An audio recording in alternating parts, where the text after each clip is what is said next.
ನಮಃ ಸೂರ್ಯಾಯ ಚಂದ್ರಾಯ ಮಂಗಳಾಯ ಬುಧಾಯ ಚ ಗುರುಶುಕ್ರ ಶನಿಭ್ಯಶ್ಚ ರಾಹುಕೇತುವೆ ಕುರ್ವಂತು ಸರ್ವೇ ಮಮ ಸುಪ್ರಭಾತಂ. ಶ್ರೀ ಗುರುಭ್ಯೋ ನಮಃ ಹರಃ ಓಂ. ಸಮಸ್ತ ತುಳಸಿ ವೀಕ್ಷಕರಿಗೆ ಶಿವಸ್ವಾಮಿ ಗುರುಜಿಯ ಅನಂತ ನಮಸ್ಕಾರಗಳು. ಸ್ನೇಹಿತರೆ, ತಮಗೆಲ್ಲರಿಗೂ ಕೂಡ ಶನಿವಾರದ ಶುಭೋದಯ. ಭಗವಂತ ಆಯುರ ಆರೋಗ್ಯ ಐಶ್ವರ್ಯವನ್ನು ಕಟ್ಟು ಕಾಪಾಡಲಿ ಅಂತ ಬೇಡಿಕೊಳ್ತಾ 12 ರಾಶಿಗಳ ಫಲವನ್ನು ತಿಳ್ಕೊಳ್ತಕ್ಕಂಥ ಸಮಯ. ಹಾಗೆ ನಿಮಗೆ ಮ್ಯಾಕ್ಸಿಮಮ್ ವಾಸ್ತು ದೋಷವಿದೆ.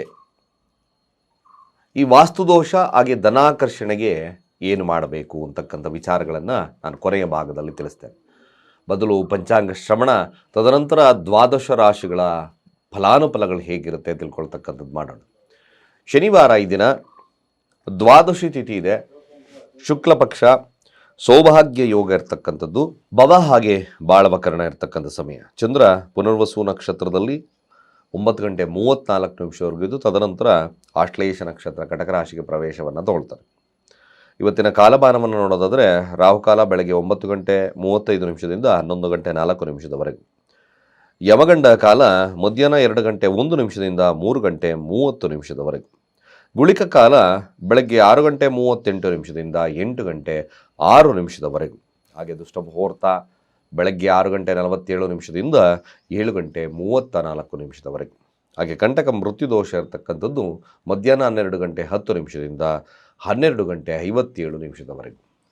ಸ್ನೇಹಿತರೆ, ಬುಧನ ನಕ್ಷತ್ರದಲ್ಲಿ ಹಾಗೆ ಗುರುವಿನ ನಕ್ಷತ್ರದಲ್ಲಿ ಹಾದು ಹೋಗ್ತಕ್ಕಂಥದ್ದು ಚಂದ್ರನ ಒಂದು ಈ ನಕ್ಷತ್ರ. ಯಾರಿಗೆ ಯಾವ ಫಲಗಳು ಲಭ್ಯವಾಗುತ್ತೆ ಅನ್ನೋದು ನೋಡ್ಕೊಂಬರೋಣದಾದರೆ ಮೊದಲು ಮೇಷರಾಶಿಯವರ ಫಲವನ್ನು ತರೋಣ. ವಾದ ವಿವಾದಗಳಲ್ಲಿ ಜಯವನ್ನು ಸಾಧಿಸ್ತಕ್ಕಂಥದ್ದು ತುಂಬ ಜಾಸ್ತಿ ಇದೆ. ಅಣ್ಣ ತಮ್ಮಂದರ ವಿಚಾರದಲ್ಲೂ ಕೂಡ ಒಂದಷ್ಟು ಶುಭದಾಯಕವಾಗಿರ್ತಕ್ಕಂಥ ವಿಚಾರ.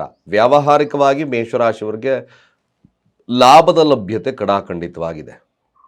ಆದರೆ ಒಂದೇ ಒಂದು ವಿಚಾರ ಏನಪ್ಪ ಅಂದರೆ, ಬುಧನೊಟ್ಟಿಗೆ ರಾಹು ಇರೋದ್ರಿಂದ ಯಾವುದನ್ನು ಎಕ್ಸ್ಟ್ರೀಮಾಗಿ ತಗೋಬೇಡಿ. ಎಕ್ಸ್ಟ್ರೀಮ್ ಅಂದರೆ ಅತಿಯಾಗಿ ತಗೊಳ್ಳೋದು ಸ್ವಲ್ಪ ಮಟ್ಟಿಗೆ ಸಮಸ್ಯೆಯನ್ನು ಕೊಡುತ್ತೆ. ಈ ಒಂದು ವಿಚಾರದಲ್ಲಿ ಮೇಷರಾಶಿಯವರು ಜಾಗೃತಿಯನ್ನು ವಹಿಸ್ಕೋಬೇಕು. ಇನ್ನು ಮಿಕ್ಕ ವಿಚಾರದಲ್ಲಿ ವ್ಯಾವಹಾರಿಕವಾಗಿರ್ಬೋದು, ಯಾವುದೇ ಒಂದು ಕ್ಷೇತ್ರ ಫಲದಲ್ಲಿರ್ತಕ್ಕಂಥವ್ರಿಗೆ, ಮೇಷರಾಶಿಯಲ್ಲಿರ್ತಕ್ಕಂಥವ್ರಿಗೆ ಶುಭದಾಯಕ. ಹಿರಿಯ ಸಹೋದರರಿಂದ ನೀವು ಲಾಭವನ್ನು ಪಡಿತಕ್ಕಂಥದ್ದು ಇರ್ತದೆ. ಸ್ವಲ್ಪ ಹಮ್ಮು ಕೂಡ ಹಾಗೇ ಇದೆ ಮೇಷರಾಶಿಯಲ್ಲಿರ್ತಕ್ಕಂಥವ್ರಿಗೆ. ಈ ದಿನ ಸ್ವಲ್ಪ ಮಟ್ಟಿಗೆ ಅತಿಯಾದನ್ನು ಕಡಿಮೆ ಮಾಡಿಕೊಳ್ತಕ್ಕಂಥದ್ದು ಒಳ್ಳೆಯದು, ಶುಭವಾಗ್ತದೆ. ಋಷಭರಾಶಿಯವರ ಈ ದಿನದ ಫಲಾಫಲ ಖಂಡಿತ ಋಷಭರಾಶಿಯವರೆಗೂ ಸಹಿತವಾಗಿ ಭಾಳ ವಿಶೇಷವಾಗಿರ್ತಕ್ಕಂಥ ಫಲದಾಯಕ. ವ್ಯಾವಹಾರಿಕವಾಗಿ ಕೂಡ ಗುಡ್ಡಿರ್ತದೆ. ಹೆಸರು ಕೀರ್ತಿ ಪ್ರತಿಷ್ಠೆ, ರಾಜಕೀಯ ಭವಿಷ್ಯದಲ್ಲಿ ಉತ್ಕೃಷ್ಟವಾಗಿರ್ತಕ್ಕಂಥ ಫಲ ಈ ವೃಷಭ ರಾಶಿಯವರಿಗೆ ಲಭ್ಯತೆ ಇದೆ. ಮೇಲಾಗಿ ನೀವು ಯಾವುದೇ ಒಂದು ಕೆಲಸಗಳನ್ನು ಮಾಡಿದ್ರೂ ಈ ದಿನ ನನ್ನ ಒಂದು ಹೆಸರು ಪ್ರೆಸೆಂಟೇಷನ್ಸಲ್ಲಿರಲಿ ಅಂತಕ್ಕಂಥ ಮನೋಭಾವತೆ ಇರುತ್ತೆ. ಟಾಪಾಗಿರಬೇಕು ಅಂತಕ್ಕಂಥದ್ದು, ನನ್ನಿಂದ ಆಯಿತು ಅಂತಕ್ಕಂಥ ಮನೋಭಾವತೆ ಜಾಸ್ತಿ ಆಗ್ತಾ ಬರ್ತದೆ. ಬಟ್ ಬುಧನೊಟ್ಟಿಗೆ ರಾಹು ಇರೋದ್ರಿಂದ ಸ್ವಲ್ಪ ಅದನ್ನು ಕಡಿಮೆ ಮಾಡ್ಕೊಳ್ಳಿ. ಯಾಕೆಂದರೆ ಸೂರ್ಯನೊಟ್ಟಿಗೆ ಬುಧ ಇದ್ದಾನೆ. ಬುಧಾದಿತ್ಯ ಯೋಗ, ಲಕ್ಷ್ಮೀನಾರಾಯಣ ಯೋಗ, ಅನೇಕ ಯೋಗಗಳಿದೆ. ಆದರೂ ಕೂಡ ನೀವು ಇದೊಂದು ಸರಳವಾಗಿ ವಿಚಾರಗಳನ್ನು ತಲೆಯಲ್ಲಿ ಇಟ್ಕೊಂಡ್ರೆ ಅದ್ಭುತವಾಗಿರ್ತಕ್ಕಂಥ ದಿನವಾಗ್ತದೆ. ಹಾಗೆ ವ್ಯಾಪಾರಸ್ಥರಾಗಿರ್ಬೋದು, ವಿದ್ಯಾರ್ಥಿಗಳಿಗೂ ಕೂಡ ಶುಭದಾಯಕವಾಗಿರ್ತಕ್ಕಂಥ ದಿನ. ಓಂ ಶ್ರೀಂ ಮಹಾಲಕ್ಷ್ಮೀ ನಮಃ ಮಂತ್ರವನ್ನು ಜಪವನ್ನು ಮಾಡಿ ಶುಭವಾಗ್ತದೆ. ಮಿಥುನ ರಾಶಿ ನೋಡಿ, ಮಿಥುನ ರಾಶಿಯವರಿಗೆ ದೂರ ಪ್ರಯಾಣಗಳು, ಆಧ್ಯಾತ್ಮಿಕವಾಗಿರ್ತಕ್ಕಂಥ ಚಿಂತನೆಗಳು, ದುರ್ಗಾ ದೇವಸ್ಥಾನಗಳಂತಹ ದೇವಸ್ಥಾನಗಳನ್ನು ಭೇಟಿ ಮಾಡ್ತಕ್ಕಂಥ ಸಾಧ್ಯತೆಗಳು ಇವೆಲ್ಲ ವಿಚಾರದಲ್ಲೂ ಬರ್ತದೆ. ಆದರೆ ದಾಂಪತ್ಯದಲ್ಲಿ ಕೆಲವೊಂದು ಸಂಧಾನಗಳು ಮೂಡ್ತಕ್ಕಂಥದ್ದು ಕೂಡ ಈ ದಿನ ಇದೆ. ಹೊಸ ಸ್ನೇಹಿತರನ್ನು ಭೇಟಿ ಮಾಡ್ತಕ್ಕಂಥದ್ದು ಸಾಧ್ಯತೆ ಕೂಡ ಇದೆ. ಭಾಗ್ಯದಲ್ಲಿ ಬುಧನಿದ್ದಾನೆ, ರಾಶಿ ಅಧಿಪತಿ ಆಗಿರ್ತಕ್ಕಂಥದ್ದು. ಮ್ಯಾಕ್ಸಿಮಮ್ ಈ ದಿನ ಒಂದು ರೀತಿಯಾಗಿ ನಿಮ್ಮ ಭೂಮಿಯ ವಿಚಾರದಲ್ಲಿ, ಮನೆಯ ವಿಚಾರದಲ್ಲಿ ನೀವು ಆ ಮನೆಯವರ ಸಪೋರ್ಟ್ ಕೂಡ ಸಿಗ್ತಕ್ಕಂಥದ್ದು ಈ ದಿನ ಜಾಸ್ತಿ ಇದೆ. ಶುಭವಾಗಲಿ. ಕಟಕ ರಾಶಿ ನೋಡಿ, ಕಟಕ ರಾಶಿಯವರಿಗೆ ಅಷ್ಟು ಉತ್ತಮವಾಗಿರ್ತಕ್ಕಂಥ ವಾರವಾಗಿಲ್ಲ. ಕಟಕ ರಾಶಿಯವರಿಗೆ ನೋಡಿ, ಸ್ವಲ್ಪ ಏನಾದರೂ ತರಲೆ ತಾಪತ್ರಯಕ್ಕೆ ಸಿಗಾಕೊಳ್ಳೋದು, ಹಣ ತಮ್ಮಂದರ ವಿಚಾರದಲ್ಲಿ ಮನಸ್ತಾಪಗಳು ಬರ್ತಕ್ಕಂಥದ್ದು, ಇದ್ದಕ್ಕಿದ್ದಾಗೆ ನೆರೆಹೊರೆಯವರು ಗಲಾಟೆಗೆ ಬರ್ತಕ್ಕಂಥ ಸಾಧ್ಯತೆಗಳು ತುಂಬ ಜಾಸ್ತಿ ಇರೋದ್ರಿಂದ ನೀವು ಈ ದಿನ ಮುಖ್ಯವಾಗಿ ಅದರ ಕಾರ್ಯಗಳಿಗೆ ಹೋಗಬೇಕು ಅಂದರೆ ಹೆಸರು ಕಾಳನ್ನು ತಗೊಳ್ಳಿ, ಎಡಗೈಯಲ್ಲಿ ನೀವಾಳಿಸಿ ಪಕ್ಷಿಗಳಿಗೆ ಆಗ್ತಕ್ಕಂಥ ಕೆಲಸವನ್ನು ಮಾಡಿ. ಇದು ಸ್ವಲ್ಪ ಅಡೆತಡೆಗಳನ್ನು ದೂರ ಮಾಡುತ್ತೆ. ಯಾರ್ಯಾರು ಕಟಕ ರಾಶಿಯಲ್ಲಿದ್ದೀರೋ ವಿದ್ಯಾರ್ಥಿಗಳಿಗೆ ಹಿನ್ನಡೆಯನ್ನು ಸಾಧಿಸ್ತಕ್ಕಂಥದ್ರಿಂದ ಕಾನ್ಸಂಟ್ರೇಷನ್ ಭಾಳ ಮುಖ್ಯ. ಹಯಗ್ರೀವ ಮಂತ್ರಗಳನ್ನು ಹೇಳ್ತಕ್ಕಂಥದ್ದು ಭಾಳ ಮುಖ್ಯವಾಗ್ತದೆ.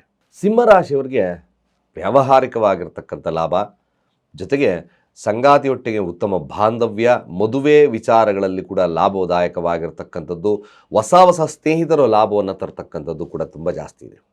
ಒಟ್ಟಾರೆಯಾಗಿ ನೋಡೋದಾದರೆ ಈ ಸಿಂಹರಾಶಿಯವ್ರಿಗೆ ಶುಭದಾಯಕವಾಗಿರ್ತಕ್ಕಂಥ ದಿನ. ವ್ಯಾವಹಾರಿಕವಾಗಿ ವಿದ್ಯಾರ್ಥಿಗಳಿಗಾಗಿರ್ಬೋದು, ಅದು ಯಾವುದೇ ಕುಟುಂಬ ವಿಚಾರಗಳಲ್ಲಾಗಿರ್ಬೋದು, ಸಿಂಹರಾಶಿಯವ್ರಿಗೆ ಶುಭದಾಯಕ, ಖಂಡಿತ ಒಳ್ಳೆಯದಿದೆ. ಕನ್ಯಾ ರಾಶಿಯವರ ಫಲಾಫಲ ಆರೋಗ್ಯದ ಒಂದು ವಿಚಾರವಾಗಿ ಎಚ್ಚರ. ಆದರೆ ಕಾಂಪಿಟೇಟಿವ್ ಎಕ್ಸಾಮ್ಸ್ ಇದೆ ಅಥವಾ ಯಾವುದಾದ್ರೂ ನಾನು ಕೆಲಸದಲ್ಲಿ ಪಾರ್ಟಿಸಿಪೇಟ್ ಮಾಡಬೇಕಾಗಿದೆ ಅಂತಕ್ಕಂಥವ್ರಿಗೆ maximum good. But several attempts ಮಾಡಿ, ಯಾಕೆಂದರೆ ಅಸ್ತಂಗತನ ಆಗಿರ್ತಕ್ಕಂಥ ಬುಧ ಸ್ವಲ್ಪ ನಿಧಾನ ಮಂದಗತಿಯಲ್ಲಿ ಮಾಡ್ತಕ್ಕಂಥದ್ದು ಇರ್ತದೆ.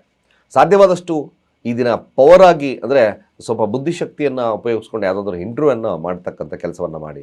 ಸಕ್ಸಸ್ ರೇಟ್ ತುಂಬ ಜಾಸ್ತಿ ಇದೆ. ಕೆಲಸದಲ್ಲಿ ತಲ್ಲೀನತೆ ಭಾಳ ವಿಶೇಷವಾಗಿರ್ತಕ್ಕಂಥ ಫಲ ನಿಮಗೆ ಲಭ್ಯವಾಗ್ತಕ್ಕಂಥದ್ದು ಕನ್ಯಾ ರಾಶಿಯವರಿಗೆ ಖಂಡಿತ ಉತ್ತಮವಾಗಿದೆ. ವಿದ್ಯಾರ್ಥಿಗಳು ಕೂಡ ಉತ್ತಮವಾಗಿರ್ತಕ್ಕಂಥ ರಿಸಲ್ಟ್ ಸಿಗುತ್ತೆ, ಜೊತೆಗೆ ವ್ಯವಹಾರಸ್ಥರಿಗೂ ಕೂಡ ಉತ್ತಮವಾಗಿದೆ.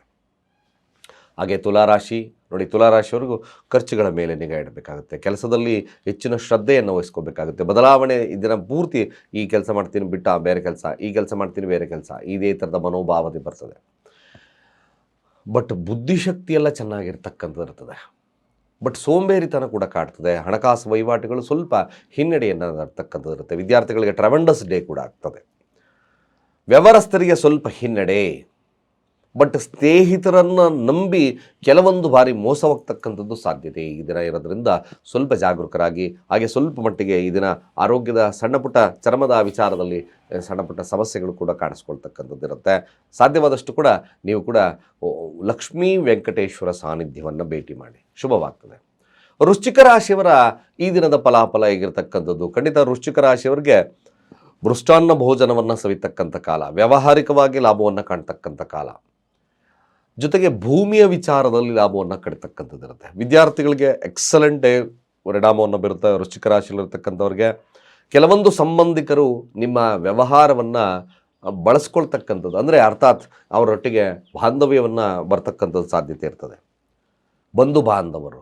ಒಟ್ಟಾರೆಯಾಗಿ ಇದನ್ನು ವೃಶ್ಚಿಕ ರಾಶಿಯವರ ನೋಡೋದಾದರೆ ಒಂದು ನೆಮ್ಮದಿಯ ಕಾಲವಾಗಿ ಪರಿಣಾಮವನ್ನು ಬೀರುತ್ತೆ. ಧನುರಾಶಿಯವರ ಫಲಾಫಲ ಹೇಗೇನು? ಧನುರಾಶಿಯವರಿಗೆ ನೋಡಿ, ಹೆಚ್ಚಿನದಾಗಿ ನೀವು ಪ್ರಯತ್ನದಿಂದ ಸಕಲವನ್ನು, ಅಂದರೆ ನಿಮ್ಮ ವ್ಯವಹಾರ, ಅದಕ್ಕೆ ಹೆಸರು ಕೀರ್ತಿ ಪ್ರತಿಷ್ಠೆ, ರಾಜಕೀಯ ಒಂದು ವಿಚಾರ, ಹಾಗೆ ತಮ್ಮಂದರ ವಿಚಾರಗಳಲ್ಲಿ ಗೆಲುವನ್ನು ಸಾಧಿಸ್ತೀರಿ.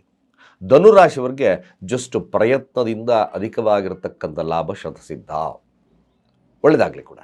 ಮಕರ ರಾಶಿ 6ರ 9ರ ಅಧಿಪತಿ ಆಗಿರ್ತಕ್ಕಂಥದ್ದು, ಮ್ಯಾಕ್ಸಿಮಮ್ ವ್ಯಾವಹಾರಿಕವಾಗಿರ್ತಕ್ಕಂಥ ವಿಚಾರಗಳು, ಹಾಗೆ ಕುಟುಂಬದ ವಿಚಾರಗಳು, ಹಣಕಾಸಿನ ವಿಚಾರಗಳು ಈ ದಿನದಲ್ಲಿ ಆ ಒಂದು ತಲ್ಲೀನತೆ ಖಂಡಿತವಾಗಿರುತ್ತೆ. ಜೊತೆಗೆ ಹೊಸ ಅತಿಥಿಗಳು ಕುಟುಂಬಕ್ಕೆ ಆಗಮನ ಆಗ್ತಕ್ಕಂಥದ್ದು ಸಾಧ್ಯತೆ ಇದೆ. ಮದುವೆ ವಿಚಾರದಲ್ಲಿ ಸ್ವಲ್ಪ ಶುಭದಾಯಕವಾಗಿರ್ತಕ್ಕಂಥ ವಾತಾವರಣ ಮಕರ ರಾಶಿಯವರಿಗೆ ಇರುತ್ತೆ. ವಿದ್ಯಾರ್ಥಿಗಳು ಕೂಡ ಶುಭದಾಯಕವಾಗಿರ್ತಕ್ಕಂಥ ದಿನ, ಖಂಡಿತವಾಗಿ ಮಕರ ರಾಶಿಯವರಿಗೆ ಒಳ್ಳೆಯ ದಿನ, ಒಳ್ಳೆಯದಾಗಲಿ. ಕುಂಭರಾಶಿಯು 5 ಮತ್ತು 8ರ ಅಧಿಪತಿ ಲಗ್ನದಲ್ಲಿದ್ದಾನೆ. ಸ್ವಲ್ಪ ಮಟ್ಟಿಗೆ ಆರೋಗ್ಯದಲ್ಲಿ ಸುಧಾರಿಸ್ತಕ್ಕಂಥದ್ದು ಇರ್ತದೆ. ಹಾಗೆ ಬುಧನ ಆಧಿಪತ್ಯ ಇರೋದ್ರಿಂದ ಕುಂಭರಾಶಿಯವರಿಗೆ ಬುದ್ಧಿಶಕ್ತಿಯಿಂದ ಮಾಡ್ತಕ್ಕಂಥ ಕೆಲಸದಲ್ಲಿ ಗೆಲುವನ್ನು ಸಾಧಿಸ್ತೀರಿ.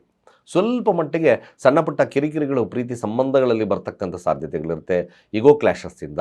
ಅದರ ಹೊರತುಪಡಿಸಿದರೆ ಒಂದು ಸಾಧಾರಣವಾಗಿರ್ತಕ್ಕಂಥ ದಿನ. ಹಣಕಾಸು ವಹಿವಾಟುಗಳು ಒಂದು ಸಾಧಾರಣವಾಗಿರುತ್ತೆ. ವಿದ್ಯಾರ್ಥಿಗಳಿಗೆ ಒಂದು ಶುಭದಾಯಕವಾಗಿರ್ತಕ್ಕಂಥ ದಿನವಾಗಿ ಪರಿಣಾಮವನ್ನು ಬೀರುತ್ತೆ. ಹಾಗೆ ಕೊನೆಯದಾಗಿ ಮೀನರಾಶಿ, ನಷ್ಟ ಸ್ಥಾನದಲ್ಲಿ ಬುಧನಿದ್ದಾನೆ. ಹಣಕಾಸು ವಹಿವಾಟುಗಳು ಸ್ವಲ್ಪ ಮಟ್ಟಿಗೆ ಹಿನ್ನಡೆ ಸಾಧಿಸ್ತದೆ. ವ್ಯಾವಹಾರಿಕವಾಗೂ ಕೂಡ ಹಿನ್ನಡೆ ಇರತಕ್ಕಂಥ ದಿನ. ಮಕ್ಕಳಿಗೋಸ್ಕರ ಖರ್ಚುಗಳು ಜಾಸ್ತಿ ಆಗ್ತಕ್ಕಂಥ ಸನ್ನಿವೇಶಗಳು ಬರುತ್ತೆ.